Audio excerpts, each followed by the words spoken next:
There we are. Okay, we're on YouTube. I'm going to start the recording and we're going to hit go. Hey, welcome everybody to Syndication Attorneys free monthly podcast. We talk at this podcast about topics of interest to real estate syndicators and fund managers with the opportunity for live questions and answers at the end of the call. I am attorney Kim Lisa Taylor. I would also like to introduce Bishoy Habib, who's a new team member for Syndication Attorneys, and we're going to be quizzing him today about everything related to commercial real estate transactions and kind of what's the difference between real estate transactions attorney, what does he do versus what you're used to hiring us to do. But just before we get started, please note that this event is both recorded and live streamed and will be used for future promotion, posted on our website or in a broadcast available to the public. You can ask questions at the end of the broadcast by raising your hand or typing it in the Q&A. If you don't want your voice recorded, then just type it in the Q&A. If you raise your hand, then we may call on you, and then you can ask your question live. Information discussed during this free broadcast is of a general educational nature and should not be construed as legal advice. And today, our topic is 7 ways a commercial real estate attorney can help syndicators do better deals. So I love that. In fact, we tried a whole bunch of different titles for this just to try to find the one that would resonate. And there's actually these just kind of general information for the audience here. There's we like Monster Insights, which is a free, you can Google search Monster Insights and you can run headlines. It's a headline analyzer for any articles and for podcasts. And we've gotten a lot better about, naming stuff that I think has a better, resonates better with our audience just by using that. And it's really cool because they'll give you a score and tell you, whether you've got the right keywords in it or you've got too many words or, are you using emotional words or things that will get people excited. So if you want your stuff to go viral, you got to use AI, I guess. We're coming to that, but you also have to be careful about AI because it bit me yesterday. Actually had a call with a potential client who took an AI transcript, took it out of context, spit it back to me and said, great, you're going to do all this stuff for me for $1,000, right? Mhm. That's said, and it's like, cutting and pasting, and it's like, yeah, no, that's not what I said, we're not doing that. So be careful because people can use it to come back on you. So we've just actually created a policy that no AI is admitted to any attorney and client privilege conversations anymore. Yeah, yeah.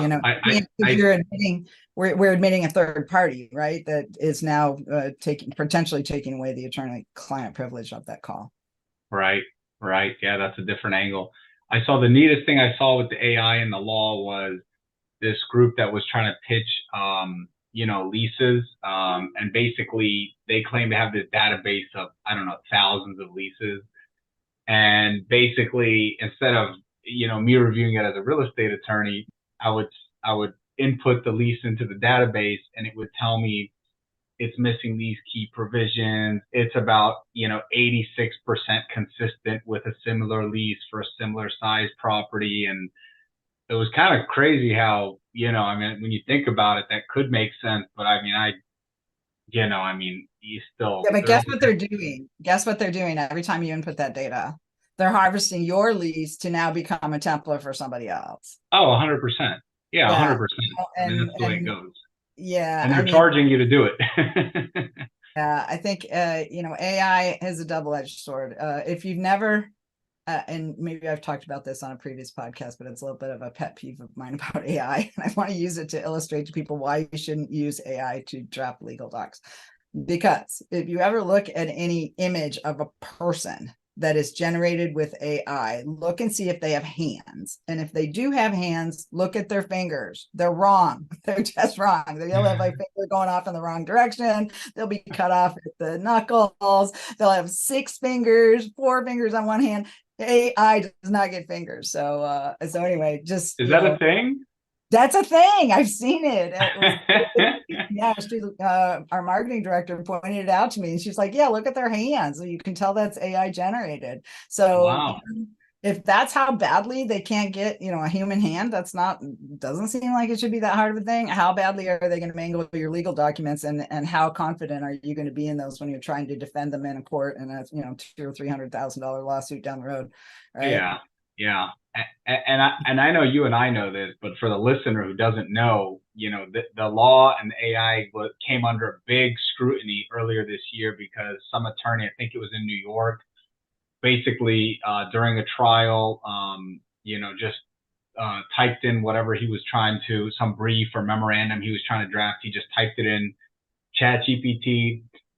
It came back with a whole memorandum it drafted. He submitted it to the court. Turns out it was completely inaccurate. It cited cases that didn't exist, and it made him look like a clown. The court came down on him, reprimanded him, and it became this national spotlight, unfortunately, on the law and Chat GPT. And, ever since then, there's been all kinds of rules implemented that, you have to disclose if you're using artificial intelligence with your legal briefs and memorandums. And so Oh, it's kind of wow. a sensitive subject in the law. Wow, that's interesting. Yeah. So, I mean, I use it sometimes for ideas and like really simple stuff, like, if I want to write an article, but then I don't use what they wrote. I just use it to kind of prompt my writing and my own ideas. And, Yeah. if I do use anything they wrote, it's heavily, heavily edited. So just be aware, you're not going to get an AI attorney. And if you do, you're going to get what you paid for, and you're probably going to end up paying for it multiple times over and over when you try to get a real attorney to help you fix it. Yeah. Yeah. Anyway, Yeah. that's a little Absolutely. soapbox about AI for the day. That's a little Yeah. bit of our topic, but I think it's important. It's an important topic, and we don't often get other attorneys on our podcast that we can talk to about stuff that's facing the legal profession. So I'm sure Yeah. that our guests are interested. Yeah. So, all right, well, tell us about your experience. What you do, and how you got here. Yeah. So again, my name is Bishoy Habib. I'm a real estate attorney, so I'm licensed both in New York and Florida. My story begins a little while back. My law story, anyways. I kind of grew up in real estate. My dad, the immigrant story, came here, learned that real estate was the path to success and freedom, and started doing it back in the 80s. So I grew up in it. I like to tell people I negotiated my first lease when I was 15 years old on a commercial property. My dad, owned a building, and we worked on it together, and I thought that was kind of cool. And so ever since that moment, I always knew I wanted to do real estate, and I was like, well, maybe, I could go the legal route. And so I went to law school with the full intention of kind of doing real estate. So that's really where I focused my practice on. When I graduated, I first job out of school was in New York, and it was 2012 when I graduated. So all that was available down here in Florida, and I'm from Tampa Bay. All that was available down here was foreclosure mills, and I just didn't want to do that kind of work. So I moved up to New York City, worked on we had a client who was a large developer in Manhattan of hotels, the largest in history, in fact. And so I ended up doing his work for 2 years, along with a bunch of other commercial and residential real estate up in New York, New Jersey area, and Pennsylvania. So cut my teeth up there, learned what a work ethic was up there. We just really didn't have that in Florida. Nobody's that fast paced down here. So, working 80 hours a week was just to stay uh, just on par. It wasn't getting you ahead in the concrete jungle up there. And so cut my teeth doing that, moved back down here, took a job as a finance attorney where I was working on, 7, 8, 9 figure deals down here for local governments, city, county, state, things of that nature, which really helped give me an insight into the finance side of the law and the financial side of the transaction. And then from that point on, I focused strictly on, real estate law again. And so what I specialize in is transactional law, right? So real estate and business transactions. So high level, that's buying real estate, selling real estate, um, anything you would want to do with a transaction in real estate. I've been involved in some capacity, structuring, financing, things like that. Negotiating, just something I love doing and I'm pretty good at. Um, so, any of those things, those are really what I specialize in. I love uh, being known as a deal maker, just trying to find a way to make the deal happen. I love getting to the closing table, and I love making my clients money, right? So those are the things that kind of drive me, and that's kind of my skill set. Excellent, excellent. So, let's kind of talk about the distinction between what you do and what we do. So when someone hires us, they are hiring us specifically to be corporate securities counsel, which means that we're involved in the real estate transaction, but we're not drafting the purchase agreement. We're not working with you and your lender on your loan docs. We're not negotiating terms with the seller. We're not reviewing your agreements with your real estate broker, your laundry, your property manager, that kind of stuff. That's what Bishoy does. Okay, so you need someone like that on your team in a commercial real estate transaction. You absolutely have to have that. We've had clients that have tried to do commercial real estate transactions without that, and it doubles the amount of work that they have to do, and they end up getting very, very frustrated with the process because they're getting bombarded by title and the lender's counsel and the lender and the seller, and everybody's asking them for all this stuff, and they're like throwing up their hands, like trying to resurrect old documents from another deal that may or may not be right, or maybe at worst trying to use AI to generate stuff they shouldn't be doing. So that's what Bishoy does. So this is why you need him, right? Because what he does is goes hand in hand with what we do. When you come to us, then we're going to do everything you need to structure your deal with investors. So we're going to make sure that you are complying with securities laws, that you're selected an appropriate exemption, you understand the rules of the exemption for so that you can legally even ask people to participate with you passively in this deal. We're going to help you structure the companies. So usually you're going to have 2 or 3 companies that we're going to create for you. We're going to draft all the operating agreements for those. Each one is highly specialized. Definitely don't want to use AI for any of those.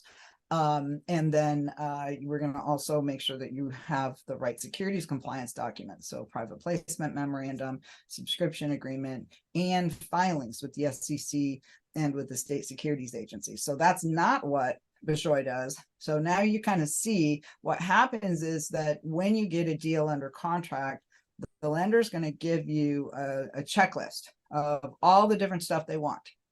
And there's going to be a section called organizational documents.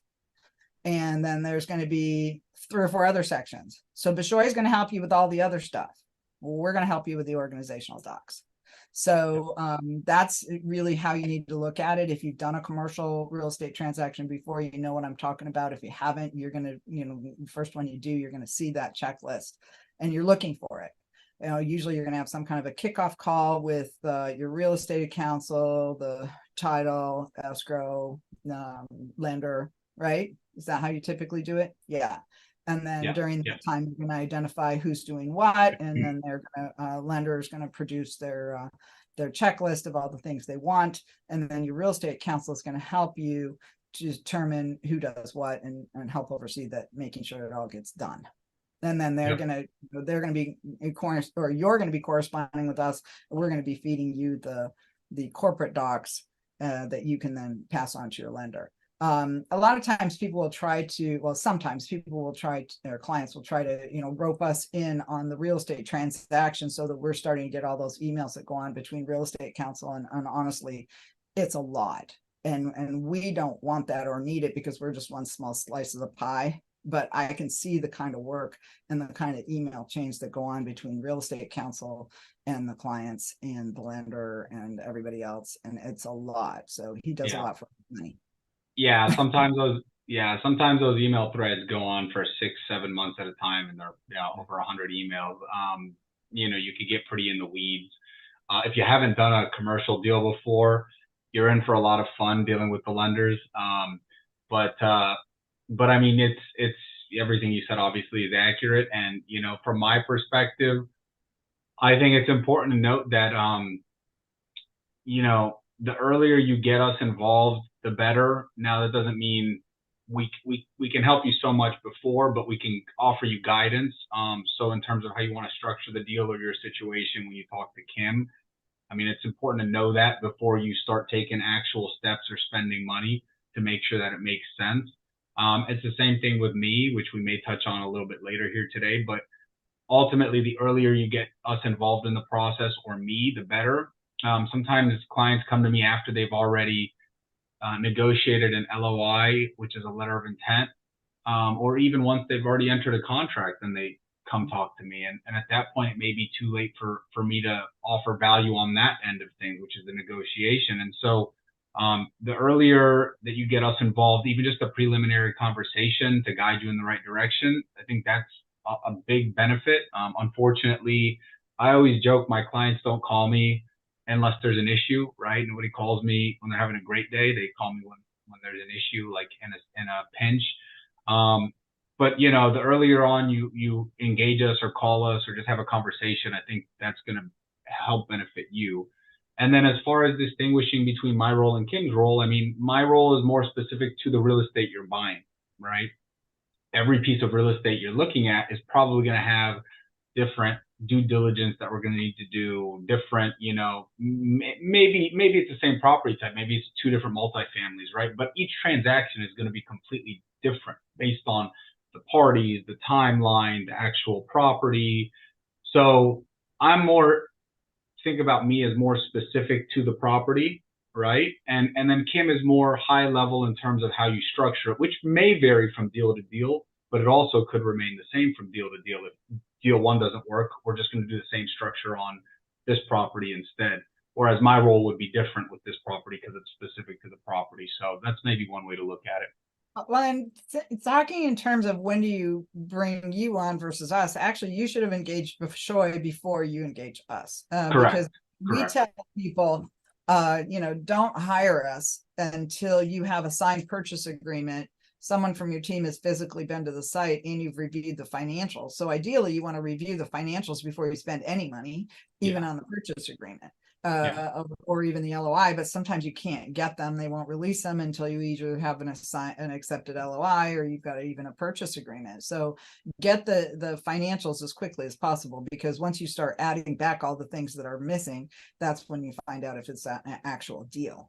And then you want to go visit the site, because you could drive through the neighborhood and go, oh my gosh, you know, the property looks good, but this is a war zone and I don't want to have a property here. It's going to be hard to get good tenants.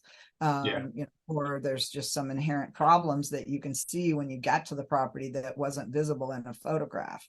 And so I say, you know, and our statistics, we've actually done statistics that if the clients who wait until those three things are done to hire us are 85% likely to close their deals.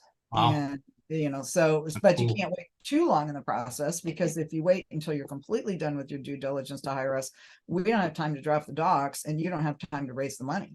So it's kind of a race. You know, you've got like 90 days to close on a property once you get it under contract, and you need to, you know, get the well, you've got the PSA that's already been done, but now you need to start doing due diligence. At the same time, you've got to decide when to engage us. So that should be within the first 2 weeks of that, so that our documents can be complete about the same time as your due diligence period. That gives you the maximum amount of time to go out and raise the money. So if you can get your due diligence and our docs done, the corporate docs done before your whole, you know, get your securities offering done before your due diligence period ends, or at the same time, then you've got a good 30 to 45 days still to raise the money on a 90-day contract. And then with Bishoy, you need to get him involved. Like he said, if he can help you even with the LOI, if he can give you some advice on that, then you might not get stuck with some terms you don't like. And then certainly with the purchase agreement, you know, I had an experience where we chose on a deal not to use a real estate attorney. So my husband and I, when we syndicated our property in Ohio, I thought, oh, I'm an attorney, we don't need that. So we just ended up using broker's contract or something. And later on, the seller enticed 16 of our tenants out of our 27 unit apartment complex to go somewhere else. by giving them a reward for leaving.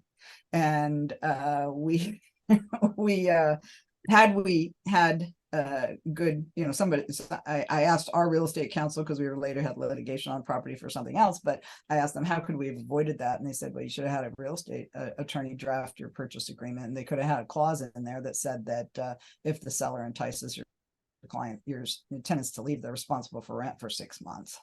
Right. And Yeah. that was the big blow for us, to have 16 tenants vacate on a 27-unit apartment complex, and then we had to do all the turns and then get them re-tenanted, and it took months to get that turned around.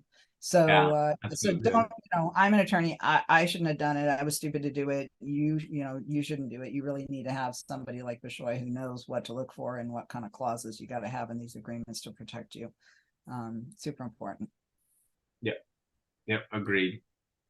Yeah. Okay, good. So, all right. So you would have already engaged Bishoy to do the purchase agreement by the time you'd come talk to us. The other reason we want you to have a signed purchase agreement is because you don't have a deal. I mean, I don't care if you have an LOI that says there's binding arbitration. If somebody breaches it, it doesn't matter. If somebody comes in and offers more money for that property and the seller decides to take it, what are you going to do? Spend $150,000 to sue him, to force him to perform on a contract that's never going to happen? What do you think about that, Bishoy? Yeah, I mean, I'm a very practical attorney. I tell people, like, maybe this is your rights or maybe this is their rights. The reality is, this is how much money is at stake, and this is how much money it would cost you to pursue it. Also factor in, it might be a 2 or 3 year process. Also factor in, what are your opportunity costs in that time? I mean, let's just be realistic. And I think that's what makes me a good transactional attorney, is like, I'm always thinking practically what's in the best interest of my client, not what legal rights do they have to a T. And what I mean by that is, I may have the right to sue a lot of people, but is that really in my best interest at the end of the day? And it may be. I mean, there's obviously certain situations where you should most certainly pursue legal action, but the reality is, there's a lot of times where it just makes the most sense as business people and as business decisions to walk away from a situation. Where I think I come in handy with situations like that is, you can still leverage it and negotiate. Say, look, we could come after you, but why don't you just make us whole? Give us X, Y, Z, and we'll walk away. And I found a lot of times that we could find a reasonable compromise. Not everybody's reasonable. You can't account for people being unreasonable, and you can't do anything about that. But the reality is, I just like to be practical. I do. I mean, let's all move on and make more money somewhere else. Again, in the certain circumstance, and some I would say you definitely need to sue them, but generally speaking, I like to be practical. Yeah. So for LOIs, I think that's a lost cause. LOIs are non-binding generally. Yeah, even if they say they are, they're not. Yeah. I mean, they can get tossed out. So when you have a binding contract is when you have that signed purchase agreement. And you really shouldn't be talking to any investors or anybody about that deal or partnering with you on that deal until you have that signed purchase agreement, because until then, someone else can take that deal from you. And I see that a lot. I see that way too much. Yeah. So, all of a sudden you go out to your network. Hey, we just got this deal signed LOI. You're telling everybody where it is, and somebody else is like, hey, I put in an LOI on that. And it's like, oh, well, I'm going to pursue that and see if I can get it instead of them, And I've been involved in those situations where, my client had an offer and then, had a contract, and then the seller, started ghosting them, right? Just stopped answering. And then we kind of find out my guy does some research and it's on, whatever. And so I lien the property. I protect my guy. I put a lien on the property, and that's worked every time. I mean, you can't sell it anymore, right? So we put something basically telling the world, hey, we're already under contract. You can't buy it. No buyer in the right mind is going to close over that, right? Because then they don't get clean title, and then we have a right to sue. So, there's ways to protect against that, but then it just goes back to what we were just saying. I mean, at some point, what if they still continue to pursue it? And those are the conversations we have to have. But yeah, that's exactly right. But you can only do so much is probably the point, but we'll make sure that you do as much as you possibly can, right? And then there's inherent risk in any business endeavor, especially real estate. Well, we had a client a few years ago that was buying a property, and the seller figured out that they sold it for less than market, and it was millions of dollars that was at stake. Yeah. And the day of closing, they just refused to sign and said Huh. no. And they came up with something like, oh, well, there I have to be fully liable if I failed to disclose something, and I'm not willing to do that. I mean, it was a completely nonsensical legal Yeah. argument, but Yeah. they just said no. And what it ended up doing is they paid our client $1 million not to buy the property. And then they put it back on the, but then they put it back on the market for Yeah. like, tens of millions of dollars more. Wow. So to them it was like, hey, I'm better off to pay them $1 million and get them to walk away than Yeah. I am to lose these tens of millions of dollars I could get if I sold it for a higher price to a different buyer. I mean, and I like that story because everybody, you make a deal, you make it work. It made sense for everybody. Everybody was happier, and we walk away and everyone finds another opportunity. That's the kind of transaction that I like, you know. Yeah, I think it barely made our client whole. It was a big deal, and there was a lot of moving parts to that deal. So it was a lot of grief and aggravation. But like you said, at the end of the day, they could have kept pursuing it. It would have cost them hundreds of thousands of dollars. It would have taken several years. This guy's got a property that's worth millions and millions of dollars. If you don't have that kind of money sitting in your bank account, he's probably going to win, right? He can wait you out. 100%. Yeah. Yeah. That's right. You know. So, Right. all right. So, I think we've covered a lot of the other questions that we have, but we'll scan down the list. So what kind of things can you help negotiate with sellers? Like, what do you see? What are typical things that maybe somebody who does it by themselves overlooks? Yeah. So, the earlier on in the process, the better, right? Because you have the most leverage before you sign the contract or before you sign the LOI, actually. Once you sign the LOI, as I said, it's not binding, right? So the LOI is just like a good faith. Think of it as like a handshake, right? You shake someone's hand, they can't sue you on a handshake, but you shook their hand. And so what happens is I've been involved in this where I look at an LOI and that I wasn't involved in, and I'm like, hey, did you agree to this term? Yeah, we agreed to that. Well, why did you agree to that? That's really bad for you. Well, I didn't know.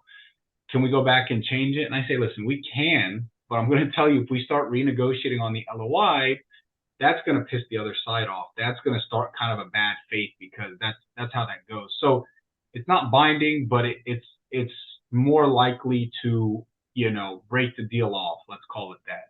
And in some cases, that's okay because it's a big enough deal. But that's just how that works. I mean, there's all kinds of terms, so it's a very broad question. I have clients who I'm like, why are you giving them that much earnest money deposit? It's probably more typical to be this much, and they have no idea. And so, we shorten their liability on that end. The due diligence language, right? A right to extension on the due diligence. The financing language, the financing contingency language, which is extremely crucial in any contract, right?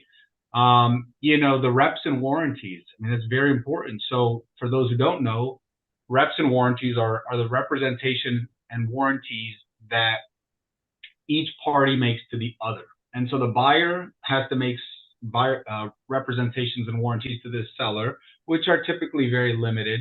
You might say that you're a company in good standing. You might say you have the right to enter into this agreement. It's not major, but the seller has major ones, right? And that's a pretty hotly negotiated point, and it depends on the property type and everything like that. But really, what you're going to want to make sure is I want to make sure as a buyer I'm protected as much as possible, and that if anything they're not telling me is true, or if anything that I don't believe is true from what they're implying or telling me or the documents, that I have recourse after the fact. Because again, as you know, commercial property is buyer beware, right? It's as is for the most part. So you got to do your own due diligence unless the seller lied to you, unless they deceived you, anything like that, which is a different story. But it's caveat emptor in the legal world, which means buyer beware in Latin. So the reps and warranties are a very important aspect of it. And then, truly, I have to have a call with every client to understand what's important to them, where are they at, what are, why are they buying this property? Is there anything unique about this situation, and incorporate that into it? If there's a 1031 exchange, we want to put that language in there. So, those are just kind of some general things. And I think every situation is unique. You know what I mean? And I don't think. You hit Yeah. on a couple that become super important in the syndication context. One are the financing contingencies, and the others are the extensions. Because what I always tell our clients is you need to make sure that you have at least 90 days to syndicate a property. And if you can only get a 60-day escrow, then build in at least one, if not two, 30-day extensions. And build it in while you're negotiating the purchase agreement, because if you can build it in there, maybe they're going to ask you for $5,000 extension fee. You try to negotiate an extension a week before closing, it's going to cost you $100,000 hard money, especially if they have other buyers that are willing to buy the property for more than you are.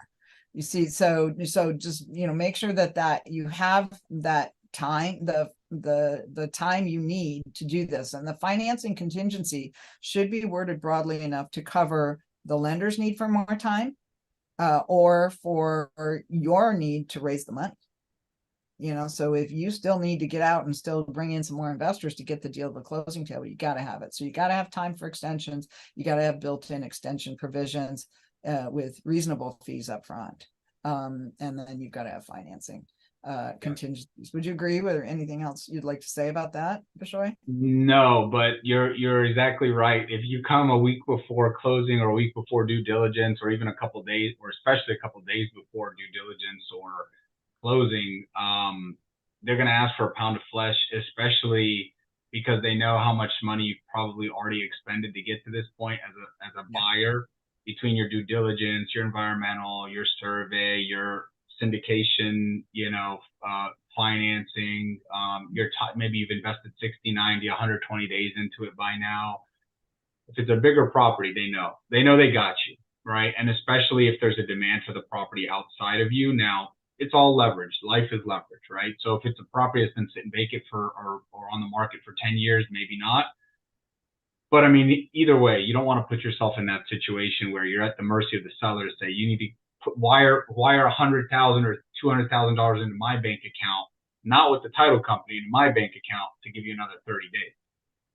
Yeah. That's a tough spot to be in. And I've been there.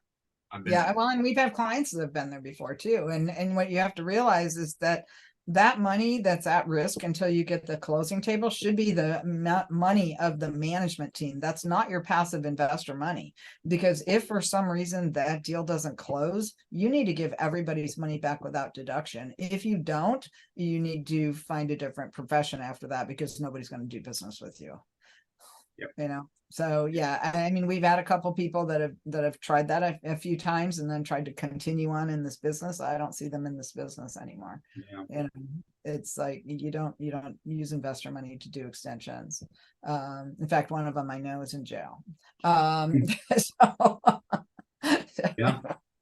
For something else, but it makes you wonder, hey, probably could have gone to jail for this one too. Right.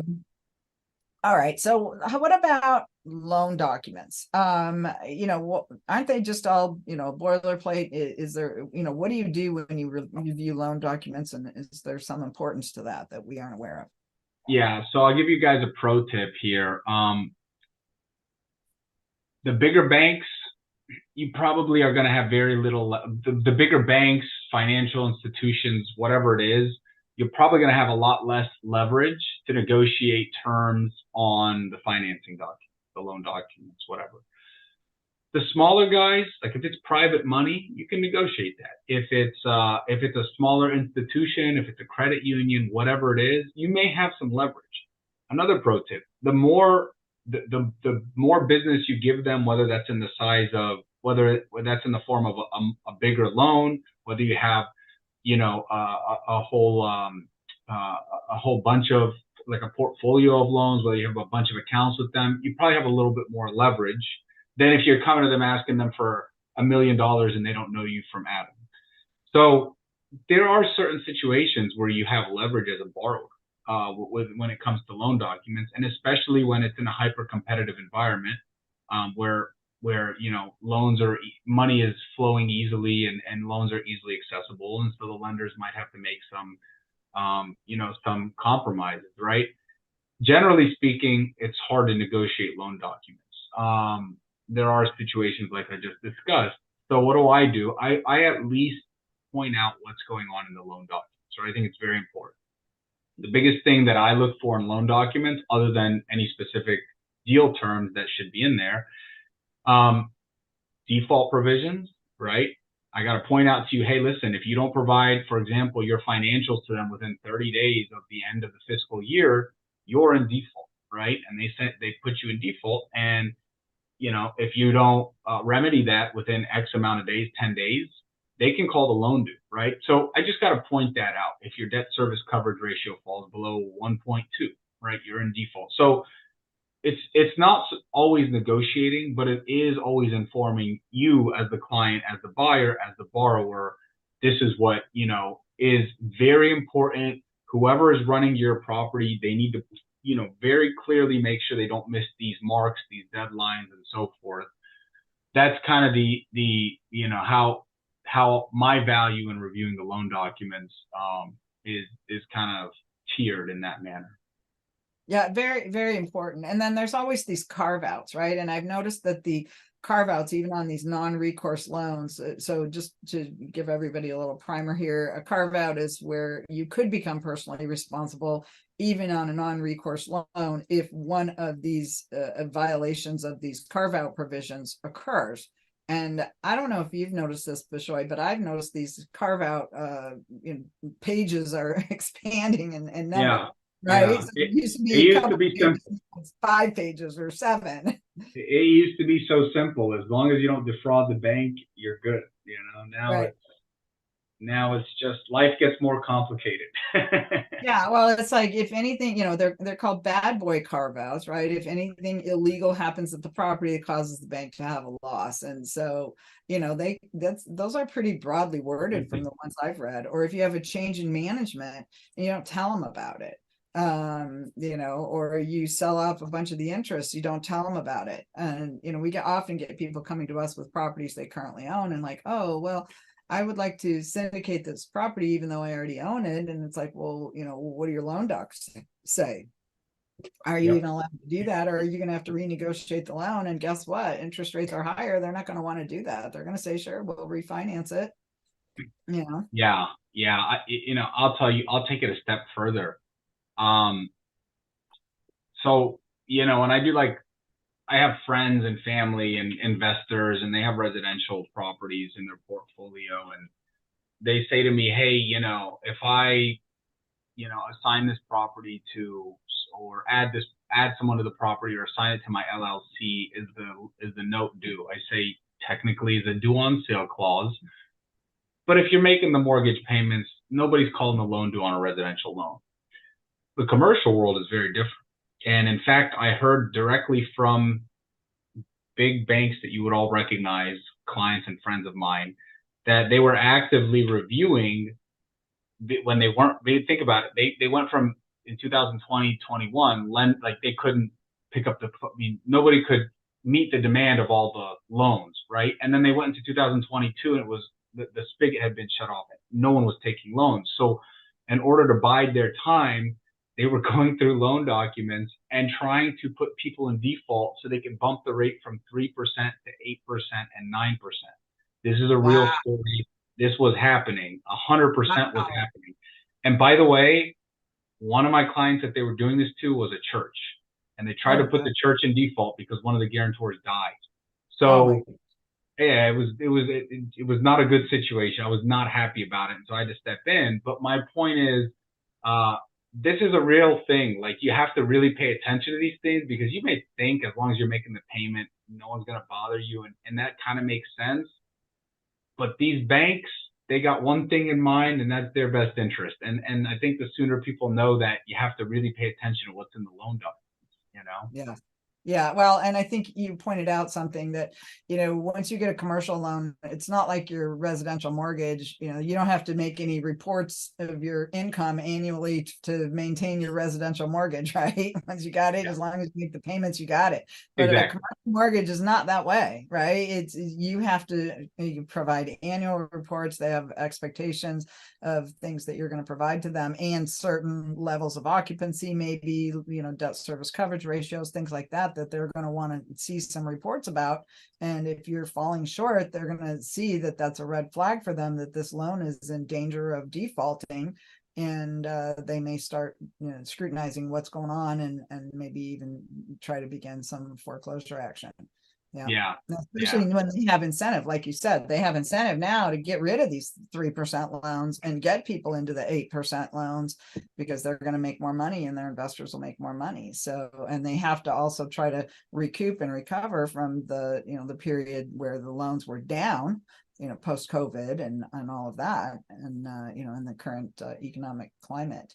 All right, so we're going to take a little commercial break here. I just want to let you guys know, if you want to ask any questions of me or Bishoy, you can either raise your hand or you can type your question into the Q&A. We definitely appreciate all of our attendees, and we're super happy that you're here. But also just wanted to remind you guys that I've written 2 books on raising capital. So there's How to Legally Raise Private Money. This is a great book, a beginner's guide. If you have not raised money before, highly recommend it. It's only 160 pages. It's a good, easy read. It's got a lot of great reviews on Amazon. And then we also have How to Raise Capital for Real Estate Legally. This one is more like a desktop reference. This one's like 300 pages, a little bit more in depth. So if you have raised capital before, this is a good book for you. But if you want to get free copies, okay, a free copy of one of these books, you can text the word syndicate, SYNDICATE, to 844-796-3428. That's 844-796-3428. That is our main phone number. And actually the phone number spells 844 syndicate, SYNDIC, and the number 8 if you're doing it on your phone. So that's anyway, nice. if you want to have a cool book mailed to you, just type in that word syndicate to that number, and you'll pop up a form. You need to give us your address, because we're going to mail you a physical copy. So all right, cool. So let's get back. So don't forget to raise your hand or put yourself in the Q&A. So anyway, let's think about what other things can we talk about here. So let's talk about title insurance. I think that's a big mystery for a lot of people. Like, what is it? What does it do? What doesn't it do? And, what should investors who are buying commercial property be looking for? Yes, title insurance. The thing that no real estate transaction can close without, right? Title insurance is basically a way for the interested parties in a transaction to make sure that you're receiving clear title to a property, clear marketable title. Those are interchangeable terms. And when I say interested parties, that's not only the buyer or borrower, but that's also the lender, right?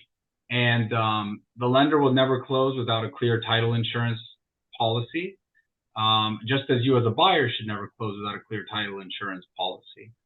And basically what that does is it protects you against anything that may be against the property, right? So most obvious example would be like a mortgage, right? Or like a lien.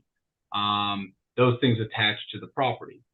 Sometimes there's tax liens that attach to the property. Sometimes there's judgments against the borrowers. Sometimes there's environmental liens that are placed against a property. And maybe you're okay with that, but you at least have to know that, whether the seller can remedy that or not. So when you're looking at title insurance, basically, if you're looking at a title insurance policy, there's a section in there called the B2s, or the exceptions. And what that means is those are exceptions to the title insurance policy, which means that's not insured. So let me give you an example. If you buy a property and there's an easement on it, right? Let's say you gave, whoever, years ago, 50 years ago, the power company came in and ran a line under the property. you gave them an easement to do that, right? And that's okay. That's not a bad easement. But the fact of the matter is there is an easement running through the property. You cannot then cut off the right for that power company to run their wires underneath. They have an easement. They have a right to use someone else's property. That's what an easement is. Another example is, and it's probably more relevant to you all as investors, would be covenants and restrictions on the properties, right? And you may be familiar with that, but if you're not, basically, if I was the owner of the property, in the year 1980, and I decided I am going to put together restrictions on the use of the property, and it can only be used as a church, let's say, forever. If you come back, if you want to buy that property, let's say it's a vacant land now, and you want to build multifamily on there, you have to comply with the rules of the restrictions because they're recorded against the property. Or you have to get me involved and we figure out how do we resolve this issue. But you cannot simply just ignore them because you could be liable to, being sued and stopped from continuing to operate as a multifamily. That's just one example. But, the concept is the title insurance policy. Well, first you get a title insurance commitment, which shows you all of these things. That's one of the most important things that I do as an attorney. I review it. I'm going to go through the documents. It could be I've reviewed things from 1905, right? I've reviewed things from over 120 years ago, recorded documents that you can barely make out what they say. You have to make out what they say and just make sure like your use is compatible with what the land allows. And then of course, make sure there's no liens or judgments or environmental issues or anything like that on title. So it's very important. It's very important, not just for monetary, but also for figuring out if this use is compatible. So, that's kind of in a nutshell title insurance. And obviously I can dive deeper if anyone wants to. I bought a house. Well, my husband and I bought a house in Southern California one time, and we were reviewing the title insurance policy and found out, I think that the area we were in had been, subdivided, tens of years, like, back in the 30s or something like that. And I believe that it had probably been a ranch land at that time. So, but there was a restriction and then carved up into smaller pieces as time went on. And I remember reading the restriction that we could have horses and goats, but we could not have cattle on our property. It was a half-acre lot. That's funny. Okay, no cows. We're just not going to get any cows here in our residential, property with a swimming pool and a park. Was that the deal breaker for you guys? Yeah, no, but I just remember laughing when I read that. I was like, oh my gosh, how long ago were these written? Yeah, well, it's always funny. I don't really usually have too many issues with the newer stuff. If it's written within the last 20 years, they're usually reasonable and there's ways around. It's the stuff, like you said, from the 30s and 40s, and it's just like, who came up? It's just, it was a different world. Well, yeah, some of it is just frankly illegal. So, yeah. Oh, yeah. There is definitely. So it's funny if you read doing that. Yeah, if you read the title policy, which no one ever does. The fine print basically says, oh, and by the way, anything that's actually illegal cannot be enforced, and it's referencing obviously some of the stuff that was written before the 1960s. The racist. Yeah, it's crazy. Like it's really a different era. Yeah, but I love the fact that I couldn't have, I can have a goat, and I kept asking for one. Hey, can we get a goat? My husband's like, no, we're not getting goats. But it says, all right. So let's talk about there's other legal agreements that commercial real estate investors going to need, like on a multifamily property. Can you talk a little bit about what other kinds of things they might have to have? Yeah, for sure. So, the first thing is, most likely the property that you're buying as an investor is going to have some type of lease in place. You could be an owner occupant, but if you're buying it for investment purposes, it's going to have a lease. Now, whether it's multifamily and it's a bunch of small leases, if it's retail, depending on how many spaces, office, same thing, even industrial. Even as part of the due diligence, what I do for my clients is, I can review the contracts in advance. And so I'll give you an example.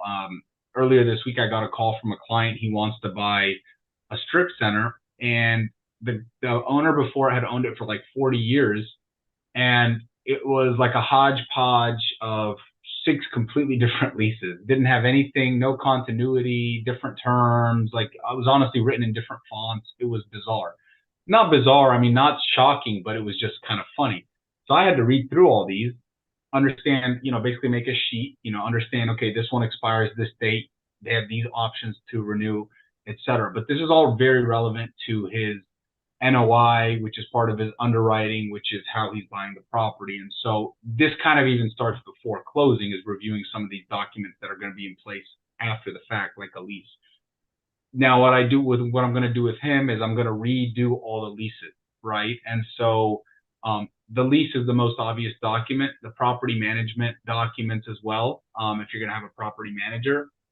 And then really any other vendor agreements you have. I mean, sometimes the property manager could just make all those agreements between them and the third party. Sometimes it's within you and the third party. But, think of any kind of, if you have lawn maintenance, if you have payroll, I mean, anything you have, even employee contracts, I mean, all that stuff is something that I can assist with. But the concept being, any sort of contractual, agreement you have tying into the property or the operation to the property is definitely something that I could assist with. Well, great. Okay. So, let's see. Do we have any, looks like we have some shy attendees here. I guess we're just being very, very thorough, and nobody wants to ask us any questions, Bishoy. I feel sad. But anyway, hey, if you want to reach out to Bishoy, he's one of our attorney team members. We're super excited that he decided that he would help out our syndication attorneys clients. He can be reached at Bishoy, BISHOY at syndicationattorneys.com. Reach out to Bishoy at syndicationattorneys.com. So we are now offering commercial real estate transactional services.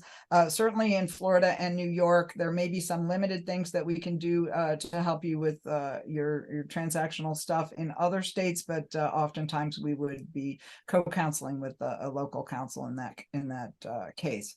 So just wanted to thank you again, Bishoy, for coming today. It's been an amazing interview, and I hope everybody's learned a lot. We're super happy that all of you took time out of your day to be here today, and we look forward to seeing you on a future podcast. All right. Thank you, Kim. Appreciate you. Thank you, everybody, for joining. All right. Bye.